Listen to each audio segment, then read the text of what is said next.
সময় কি পৃথিবীর গভীরে হারিয়ে যাচ্ছে অতি দ্রুত, নাকি আমি পিছিয়ে যাচ্ছি অজ্ঞাত এক দিগন্তে?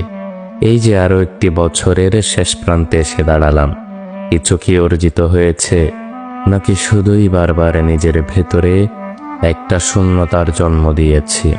প্রতিবার নিজেকে নতুন করে গড়ে তুলতে চেয়েছি, কিন্তু সময়ের ভারে হারিয়েছি সব সংকল্প। ক্ষণিকের এই জীবনের ব্যস্ত স্রোতে আমি কি ছুঁতে পেরেছি সেই মহাসত্য যা আমাকে পরিপূর্ণ করবে আমার সংকল্পে, আর আমায় নিয়ে যাবে আমার সেই কাঙ্ক্ষিত লক্ষ্যে?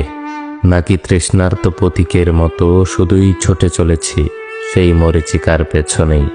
তবে প্রশ্ন সময়ের নয়, প্রশ্নটা হলো, আমি কি সময়ের গল্পের কোনো অনুচ্ছেদে নিজেকে খুঁজে পেয়েছি, নাকি সময়ের প্রবাহে ভেসে গিয়ে নিজেকে ভুলে বসে আছি?